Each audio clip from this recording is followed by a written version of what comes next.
or taking this shot. Yeah. Like, I feel like, or you even know, just a simple blood oath, man. that in this shot, the blood, yeah, exactly. Stuff like that. It's so similar, so on par, like taking a shot in your arm, in your body, you get that, and now you're a part of this, is you just took that oath of, basically, I trust you, no matter what, to put something in my body. And that's where it starts. So now everyone's this collective awareness. We all did this. We all did this to ourselves in this collective group. And now we're in this shared awareness of allegiance to whatever's behind that needle. And, you know, who's been behind it this whole time? Who's been behind all these needles? And, you know, what's happened in the past. And, you know, as long as, you know, things can happen in the past, people get sick, polio, stuff like that, you know, or autism being traced to certain things. It's just this information. If it gets covered, even if you find it, pull it out, show it to somebody, you just poisoned your kid. Are they going to believe it? Are they going to want to believe it? Do they want to face it? And so people are literally segregated into these worlds in fear, probably an unconscious fear and probably a conscious fear. You know, like an unconscious fear of the truth. You just want to stick to the light lies and keep going with that and what they're letting you believe, and to churn that. Or you could. It really is a faith. You have to have a lot of faith in the system to go with that. It's faith. It really is a religion. It's like Christianity or whatever religion was getting pushed has now just, you know, been consumed by a bigger religion, kind of, in a lot of ways, I guess. Like, and that's the larger cult, the larger death cult. Yeah, because like, you know, pharmakia means witchcraft, you know what I mean? And China produces 85% of the pharmaceuticals for the world. China's kind of the engine for the New World Order, you know what I mean? Whatever people want to call that, you know, the Illuminati or whatever. Like, they're just like the engine for the UN. And the UN, the core of the UN is the WHO, the World Health Organization. That's their that's where they bring in a lot of money. And the biggest donors are Bill Gates and the US taxpayer. They're paying the WHO all that money, and that's what's propping the UN up. There's so much that goes into it, like, because in '49, the West took the nationalists out of China, like Chiang Kai-shek. They ran him off to Taiwan. He was like just a nationalist, you know. He was just more like, yo, China first. You know, the people should be paid. People should, you know, should take care of themselves, you know, through, you know, their own work. You know, if they work twice as hard, they should get paid twice as much. Not like communism, where everybody gets paid grade, $12 an hour, no matter if they're a professor or if they're a taxi driver. Everybody gets paid the same. So then there's no drive to be better, or, you know, there's just no friendly competition is just gonna make things better. But, you know, communism removes all the competition, and people just kind of stay where they're at. Yeah, and don't grow or evolve. Yeah, there's nothing to push the envelope. And then, so, you know, like in 1949, the West installed Mao. They installed the communists in China, and that, you know, they created this monster. You know, Mao, under communism, it killed 60 million people.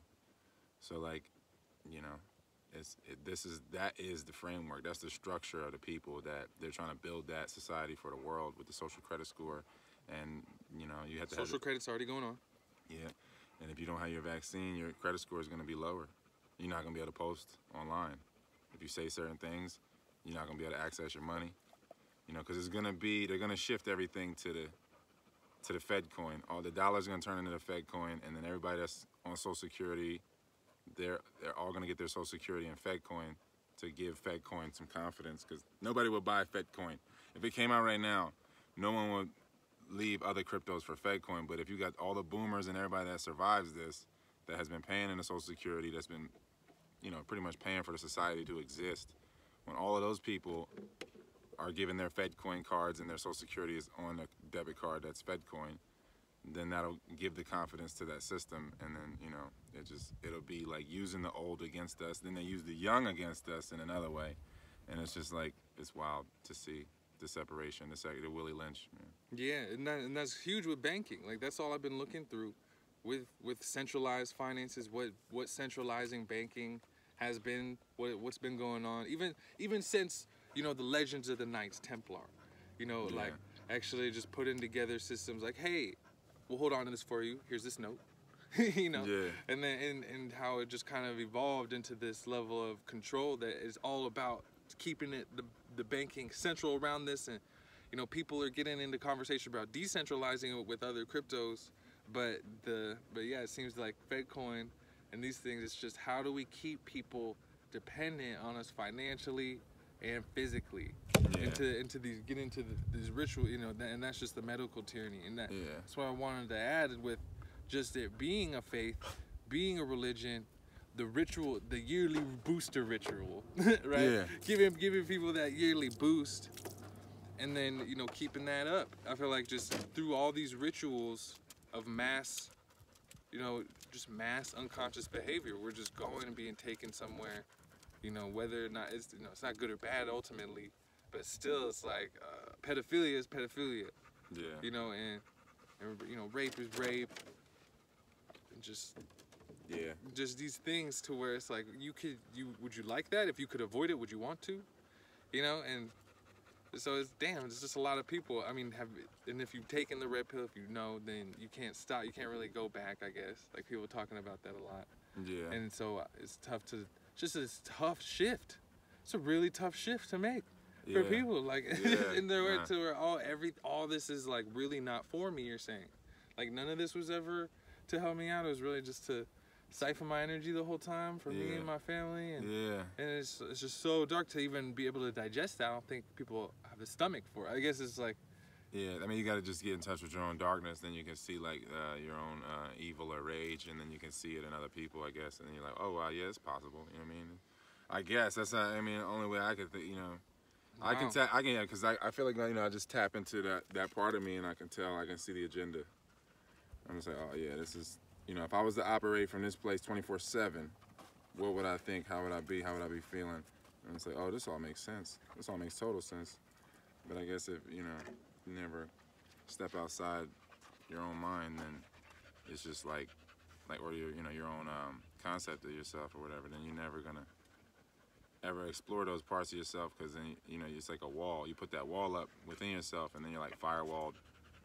You don't even see it in society. Yeah. That's what I came across the firewall word yesterday, and just talking about compartmentalized information. Yeah. You know, when the info, it could be everything that you need to get to the next level in life where you think you want to go. Like if you have an idea of like this is what I want to do, and there's some things you need to know to get from here to there, but someone could give you the info, but it can be in like a scientific language that's really complex. You know, like to where, man, I can't even really process. It's too dense. It's like there's a firewall. There's like a firewall. Like I can't even access this information, whether it be in this book or whether it be in my own consciousness. You know, if there's a firewall between you and having no mind and being able to still the thoughts. And so you can intuit knowledge instead of just go off information, because that's just what it is. I mean, I guess the body's like a firewall, and then the personas are like more firewalls, and then parasites are like their own like regulating firewall, and like it's just like you're just like being imprisoned in your body, and so then you're just like in solitary in your body, I guess, and I guess that's what it is, you know. I guess ultimately, you know, just cut off from your true self. In the body. And that's what prison is, man. Like, this is really, like, it's like really, like, prison is a cashless society. You know what I mean? Like, if you have cash in there, you're gonna get more time. If you get caught with money on you in jail, it's called considered paraphernalia, and they're gonna be like, why do you have money? Because you're paying off guards, or you're paying somebody, like, you know, people have money, they get caught with it, but when you get caught with it, it's like getting caught with drugs on the street. Damn. It's illegal to have money in jail. Whoa. So it's the same thing. Like, they're making money cashless because they're making this more of a prison. And people think that we're not in prison because we're on the other side of those walls that people in the mental prison. Yeah. Like the key to mind control, or that mental prison, is to make sure they don't know they're being mind controlled. Yeah. The pension in that is to make sure they don't think they're in a mental prison. Yeah. None of them are hopelessly enslaved than those who think they're free. You know, it's like classic shit, man. Just 101, mind control 101. Yeah, it's Hitler. You can control you can see where all the energy's going. The more imprisoned things are, you know, like it's just people you know, they work for 35 cents an hour in prison, and then, you know, they get however many dollars a week, and then they go to the commissary where everything's inflated. Snickers bar is $5. Everything's inflated, and that's the society we're going into now. It's not like it's never been here. It's just the ratio has not been as bad. You know, like prison has always been expressing that. And now that the world's becoming more of a prison, it's becoming more inflated prices. All the money's being tracked, and you know what I mean, if they can't track it, the history's there. The more it's going digital, they'll figure out the history one way or another through the servers. So it's like, you know, the more that they can quantify the spirit, I guess that's the name of the game, quantifying the spirit. Limiting. Yeah, just trapping that shit. You know what I mean, and then shredding it, dividing it. Yeah. That's why I brought up infraction, like the word infraction, like in words fraction, to just cut, just keep dividing, and like every time you divide, you lose power. So it's just getting people divided in their own mind and their own consciousness to where they're so divided you don't have any power, like inside. And I just came across that, like it was listening to that Tupac interview, and it's just like something about when you do something that they say is illegal. There's something in your mind like this is an infraction on the law. Yeah. And then there's something about the guilt or the shame of that unconsciously that'll reduce your power. Like literally, like you don't feel as powerful because you feel like you're in the wrong. Yeah. But to who? Yeah, that's like that's where you just got to discern. Like, man can't make a law. He can only make rules and policies, and police officers are just policy officers. They never made a law one time. The laws have already existed. You can't break those. They break you if you try to go against them. There's no breaking of a law. No law has ever been broken. You know what I mean? So rules is just rules. You know what I mean? Rules and policies is, you know what I mean? That's all. Dogs make those. And what laws are we talking about here that can't be broken? Yeah, it's just like just universal law. It's really one law in a bunch of different ways, I guess, but it's just one law. This is why the tree of life is dope. Yeah. Like to see, what is that, Ma'at? The order? That's what regulates the physical world. The laws of the physical world are expressed through Ma'at. And you know, it's like that, you know, everything has to have a law or we can't experience anything. There was no laws holding this place together, you know, creating the light spectrum, and so that gray is gray and black is black and it's a rule. White is white. You know, those are all laws that's making that happen. You know, so like to say like, you know, something's illegal, it's like, or whatever it is, it's like that's not a law. It's just all rules. It's all policies. Like none of that is really. That's all like a dichotomy. It's really is. But if you have a birth certificate and you're eating the carcasses, you believe you're that name. You've agreed that that's your number, social security number. Yeah. You know. This is part of the ritual. And your birthday. Yeah, and your birthday. This is a part of the cult and the ritual. Yeah, the calendars are all wrong. Like the calendar, the birth certificate. If you believe that when you were a kid, like you took that in. This is a belief. These are fundamental beliefs that you hold up. But if you're God, and they just trick God to believe it's something that's on a piece of paper. So we're limiting the spirit. Like to get people in that position where now these laws, they basically do apply to you. like if you, as long as you're really in that unconscious unawareness about what you're tied into as far as who you think you are, if you think you're that person on the page, that name, that number, instead of the nameless. Yeah. Or before numbers, it's like undifferentiated. It's like if you put somebody that never ever, like if you put somebody that has never been in society, lived in the jungle their whole life, you just put them in a Tesla. And the Tesla was driving itself, and they had to figure out how to make it stop driving itself to where they can control the driving. Like, it's kind of like that. Like, they got all the bodies, all the Teslas, they got all the bodies going where they want them to go. You know what I mean? Automatons just, you know, being pushed about, and then and then just got this, you inject it, put some, you know what I mean? Some like, how do I Aborigine, and then he'd be like, how would I get this done? You know, and he just, I guess, throughout the process of elimination, you figure it out, but it's just, that's kind of what we're going through. Somebody that's completely oblivious to, like, this. It's like maybe you put some food, some McDonald's in the car, some music, you know? Yeah. Just some stuff to keep them entertained while they're in their car. Yeah. So they don't realize they're in that car driving somewhere. Yeah, going off a cliff. Yeah. Yeah. And so that's why I just really feel like it's beautiful. Like, it's still obscure with the Ma'at thing. But I wanted to add that it's the measurement. You just need a rule to go by, like a ruler, or just some you know, as far as like. but not it's like you need it. It's just nature needs it. Like how it fits in is the required thing. Is the next step after there's like some vision for what's supposed to happen from nothing to something. Yeah. There's these rules. Yeah. There's something to go by. Yeah. You know that is once it's missed, and then someone else makes rules, and now we're all in this spiritual compromise, being limited and just getting spiritually, you know, getting soul raped. Yeah. Low key. Yeah, like a law being like denser things sink and less dense things rise, and it's like the law can't be broken. No matter what anyone does, that loss. It's gonna exist no matter what your opinion of the law is. You can try to break it, you just end up breaking yourself. You can't break the law. And it's like you can't break it if you don't know it. Yeah. Like it's, I don't know. Even if you knew it or didn't know it or whatever, however you approach the law is what it is. Because you are the law. The true you is the law. Your body abides by it. Yeah, you can't break it. Yeah. You can't break it. But to work with it. Yeah. To align with that, so you can now just not enforce it, but if something needs to be protected, you know, like you can get behind the momentum of it. Yeah. And that's where I don't know what else we can really do if there's this much being like put on humanity other than draw from these spiritual places. If they saying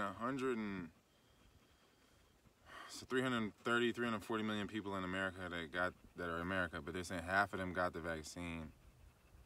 You know, what are you talking about? 165 million people maybe got them vaccines. Supposedly, it's 1 out of 3 people or something they say. I don't know that, but 1 out of 2 now. I don't know what that be. If that's true, I wonder how that's gonna play out, man. Like, cause if on all the test studies, all the ferrets died. So yeah, Alex Jones was talking about how basically all these people are gonna die. Yeah, and that's what that woman was pissed off about. She's like, how many people do you need to die until you're happy? And interesting, you know, like, because it's how he talks about it. He's like, he really keeps saying, yo, like I predicted a medical tyranny 20 years ago, hundreds of times. And then he's like, all these people are gonna die, and I can imagine people who took the vaccine needing rationalizations. You need to rationalize why this is not okay for him to be talking like this. And it's like, and I heard it in her voice, like you want people to die when it's really this vaccine is supposed to. This is what cures people. Yeah, they really think they're better than God, you know. Like they really think their personalities are better than God, I guess, because that's crazy, man. The etiquette. It's not even a rule. It's an etiquette. I don't understand anymore, you know what I mean? It's like, I don't understand, you know. I thought, you know, it's supposed to be, the liberty to speech should be the first thing. I don't see why you can't do that. I thought people, you know what I mean? I thought they was liberals. So why can't I have the liberty to speak, you know? They're really not liberals, you know what I mean? I don't know what to call them, you know what I mean? It's just tyranny, you know what I mean? Just tyrants, you know what I mean? I guess, you know, people that are just, you know, learn behavior. They must have been bullied and then they bully everybody. That's the only thing I can think of on a basic level. I'm sure there's archetypes at play. It's very simple. It's very simple why these people are acting like this. It's the same story throughout history. It's like, you know, it's gonna really be like Hamlet or fucking Romeo and Juliet. Like Romeo and Juliet's probably better. Where, like, you know, the two families, they couldn't be together. Romeo and Juliet was in different families. They weren't supposed to be together, so they died. It's like kind of like that. Like how, you know, you got a kid and then your kid is with someone that's been vaccinated, and you know what I mean, like, would you want your line to be merged with that? You know what I mean? And it's just like all these millions of people, if they get it, it's just the breeding. They're really trying to control the process of breeding more because they already had a big grip on it. Just with the caste systems, thing. Yeah, the socioeconomic positioning. You know what I mean? You're gonna fall into a neighborhood with this type of people around you, and you're gonna have these options and. Based on your body and stuff, you're gonna attract this way and that way, and then you got the digital world overlaid over top of that. And then you got the social distancing world overlaid, and then people are and then it's all controlled. Who you can see and not see. Yeah, the emotional distancing. Like just from the anxiety, anxiety. You got a firewall between you and your own emotions, so then you never really feel nobody else's. And that's so some Great Depression, maybe. Coming up, like. It's like, I don't know. We like they called it the Roaring '20s, the 1920s. And then at the end of it, but it was the Great Depression. I don't know. the thing looks like it's repetitive. You know, it's a repetitive system. They keep trying to implant central banks in areas and destroy that area, and then buy it up for cheap, and then continue the same debt cycle. You know, and they get areas of the world in debt that they can't pay, and then they buy that area up for cheap, and then they just leverage all the goods, and then it's crazy, man, where it's at now. Like at this point, like everybody's pretty much held hostage, you know. And so what's our ball in this? I really don't know, man, because like, you know, the things I've gone through, as far as like getting away from society and going into nature, like I just don't know how many people will really do that, man. I really don't, man. I mean, it's not, I don't have confidence when I meet people or when I'm in society that there's going to be too many people that will do it. Most people probably will get the shot. When I think about it, I really feel like that. Like it will probably be like 80% of the people will get it, probably in the Western world at least. I don't know about the other parts of the world, but they're in a tough situation, I guess, as it is, as far as the caste systems and the socioeconomic system. Like you can't take the world over without knocking the West off. And everybody's so eager to knock the West off because they look at it like, oh man, the racism did this and that, and it's like, yeah, you're gonna get rid of this bully, you're gonna get a way bigger one. And always. Yes, it's just, yeah, it's a crazy thing to see, you know, because, you know, I guess it's like I would always say about the Native American thing, you know, if the Native Americans was able to stay together, there's no way they'd have been penetrated. And it's the same thing. They got sick. It was medical tyranny. You know what I mean? They came and they got them sick and everything. Then they pitted different ones again. They distanced different ones. The French sided with this group, you know, these side, you know, and then the English sided with this group. And then so for the French and English to fight, they fought through the Indians that killed. They all got killed off. You know what I mean? Eventually, over time, they just separated. And if they was able to stay together, that would have never happened. And you know, it's basically just like life saying, like, okay, you guys want to kill each other. I'm gonna give you a parasite that really kills you if you don't stop. And then, you know, this parasite has now fully formed, and it's like, okay, you guys don't stop, I'm gonna give you a bigger parasite to eat you. And then it's just like what we're going through, I guess, like, you know, just pretty much watching the world eat itself. And yeah, I don't know, whatever comes out on the other side, I don't know. I really am kind of black-pilled about it. I'm kind of like indifferent at this point. Like, man, I don't know. That's what I've heard. Like, I've heard Earth is a rough place. I heard it's a really rough place. Like, once you leave, it's not like it's. Yeah, like, yeah, man. And to come here, it's like it's a tutelage. It's a pretty big spiritual tutelage, especially during these times. Yeah. You know, to where you can get your spiritual stripes, maybe. I don't know. But yeah, I guess you got to. I mean, shit, man.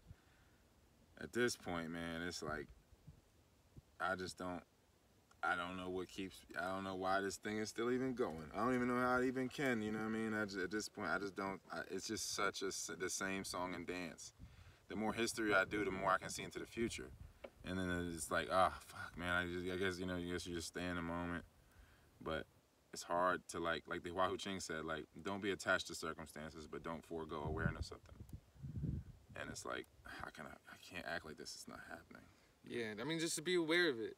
And yeah. like the other day, it's like if you were omnipotent, if you saw all the awesome shit and all the horrible shit at once, you could only be neutral. Yeah, you know, yes, yeah. Like if you saw one part of the world shitty stuff happening, and others like you seeing it, you're all seeing it at the same time. Yeah, it's completely like omnipotent, just neutral, but hella all the energy's coming through as far as life. And I keep wanting to go to this place because I'm still hopeful. I still feel like we have a ball, and it's the breath, and but it's the deeper spirituality that will override, and it has been overriding all of this, working behind what we think is happening. When we get on the other side of it, it's like, oh, because everything's always balanced down to the atom. You know, like that. You know, across the board. So it's just a human mind. So to be on top of that, and then to breathe in that, and to work on embodying things like, man, is it really like if I eat carcass, from my childhood, all my flesh, that is of that. Yeah, and then when I move out of that and get all to plants, like my body is literally more lighter, and it can hold more light, and I can cycle more light through. Yeah, I mean, all your fat content. All of it. And I got an electromagnetic field. My heart is pumping. My brain has a field. And I could just keep building the field. and continually do that, and then build the field with other people. That's all. That's like where I'm looking to build something that can't, and then coming together with people in that. Yeah. Where it can't be divided, and then if it is other stuff, there's protection. Yeah. Because it's divine law. Yeah. I get it. Yeah, and I just where I'm wondering like what it should be done, because the person that I've met that mastered their dreams the most is alone. And he, when I asked him like, why don't you do lectures and stuff like that? And he'd be like, man, it's really dangerous, man. He was like, the people that want to get it, you're gonna reach them in their dreams. And I'd be like, you really gonna be sad? You just gotta be satisfied with that? Like you don't really have to. Your dreams have to be so vivid that you become satisfied with that, to where it's like a life. It's not separate. It's just like this is. You know what I mean? And then you're able to influence more. Yeah, that's the reality. That's what I'm getting. Yeah, like I don't know, because like I don't like. I feel like I'm damned if I do. I'm damned if I don't. Like with a lot of things, like. It really does feel like, you know what I mean? You're born alone, die alone. And, like, nobody can take my first or last breath, but, you know what I mean, but me. And, like, I'd be wondering, like, if this is just, like, for me to have peace through it, you know? Like, I don't know, like, if I don't really know what's supposed to be built or destroyed kind of at this point. I just be wondering, like, just to have peace through it. Because, like, the only thing that breaks up the pain at this point for me personally is the breath. And whenever I break the detox with psychedelics or anything that breaks ketosis, like other than that, it's pretty much constant pain to be in this reality. It's just like, it's not like it's a broken leg level, you know what I mean, but it's there. It's like a constant humming of like just existing in this is kind of offensive. I feel like I'm also there but numb, like to that pain. Like I really, or it's not numb, but this is just how it's always been. Yeah. Like I literally have always been in pain to where that's just my normal. And then to get to points where I feel less pain, I didn't notice that I could. Yeah. I didn't notice that I could, do that. Yeah, and that's what I mean. Like when I do breath work or when I do large amounts of psychedelics, and the pain goes away, and I'm like, damn, I was really in pain on all these levels. And now so I at least get a little moment of like reprieve to get like some clarity, and I can like organize my thoughts because the pain is just not there. Whenever the pain is subsiding, then I have a moment to breathe, like in another way, I guess. And it's when I have a moment to breathe with my eyes open, I guess. You know what I mean? My eyes are closed and my nervous system's not taking in this shit reality, then it's like, it's not so much of an offense. But then the more, when I'm on psychedelics, or if I'm like maybe 8+ breath work sessions a day and just on coconut water, then it's not so bad. But yeah, I don't know. I can't front. Like, it's just there, though. You know what I mean? It's just not, my tolerance for pain is not, especially on the outside, I have a high tolerance for external pain. But, like, the tolerance on the inside, just from being in this and, like, everything, man. It's hell, man. Yeah, because I just look at it like, man, every time I'm checking my phone, I got to be in pain. Like, I got to be in pain enough to be like, fuck this reality, let me go into this one. And, like, so it's just, like, so subtle, though. You know what I mean? Like, it's like I'm constantly trying to not be in this because of the pain. You know what I mean? Because when the pain's not there, the phone's down, everything, I'm just like in the moment. Yeah. So it really just be the pain. It's just like constant fucking pain, man. And like I don't know what I can indulge in from this reality that doesn't create it. You know what I mean? Think it'd be different if you had loved ones around you? Yeah, I guess so. Your family or not? Maybe, yeah, I don't know. Like no phones with the fam. Yeah, I guess so. You know what I mean? But then they would be going through all their purging and detox because they'd be having to put the phones down. So then I'd be like experiencing all of that. You know what I mean? Like. Well, I mean, like if they was on their phone still. Just the fam who doesn't have to do that. I don't know none. I don't know none, yo. I don't know anybody that's not on the grid. Like I don't know, except for Pharaoh. Pharaoh's the closest person and not on the grid. You know, he doesn't have, I've never seen a photo of this man. Like, I don't know, you really got to see him in person to see him. I don't know anybody else that I've ever met in my life that has no photos, no digital photos, and is not on the grid and doesn't have a phone. Like, I don't know nobody like that but him. And then it's like, it's kind of like he created a monopoly on that because he's the only one I can talk to about that. And so it's tough. Like, I would like, and then it's such a challenge to be around someone like that you're gonna constantly be going through detox symptoms to even be around him, because he's just purging you with his presence. It's just constantly purging garbage out from him being around. Yeah. And so it's like, I don't know. It's really, it's rough. I don't know. I'd be wondering like if my body will ever be calibrated enough to not be in pain and not want to harm itself or distract. I wonder. I don't know. You know, at this many thousands of breathwork hours, still wanting to do it. I'm like, maybe it's just the, you know, tiger can't change the stripes. I don't know. But yeah, like as far as like being around my family, it would be nice. It's a nice supplement sometimes, you know, at different periods. But you know, they're so close to. If the close ones, when they're angry, I feel the anger. If they're sad, I feel the sad because it's just so close. Everything's so close, you know. I came from my mom's body and stuff, so when I'm around her, I can feel her body in it, and it's always in it. So it's tough, man. I don't know. I don't really know. And my sister, she's the next best. She's the closest to me. You know what I mean? Because she's, you know, on the same kind of lifestyle. But I feel like life just hit her too. You know what I mean? Like she kind of life's starting to hit her at 27, to where she just sees like how cruel this motherfucker really is. You know what I mean? Like, and I guess it's supposed to be. You know what I mean? I guess like, yeah, like the Cont'd Ching shit. Like, you know what I mean? Man is ready for death, like a man is ready for sleep after a good day's work. Like, once this shit is finished and I get all my energy expressed, it's probably just gonna feel so good to let this body go. Yeah, do all that. Yeah. I see the pain, and it's sort of like this inward experience of pain, and how you could either resist it or not resist it, which is just accepting it. But it's like doing that, because I feel, it feels like we're in hell. Feels like pain is inherent here. Everybody's in pain. But being in hell and in that pain, to get into that, that's the roots for heaven and bliss. Yeah, I guess, you know what I mean? It may definitely make you appreciate that. Anything but this, I appreciate. Is it proven that heaven's here? Like, is the hell showing itself just the shadow of heaven? Whenever I'm asleep or doing breath work, whenever I'm not engaged in this world is when it feels heavenly. You know what I mean? Honestly. So I feel like that heaven got to be something like that. Like what sleep is or what breath work is. It got to be something along those lines, because that's the only time that I'm forgetting about being a person enough to where I don't feel the pain. And it's blissful.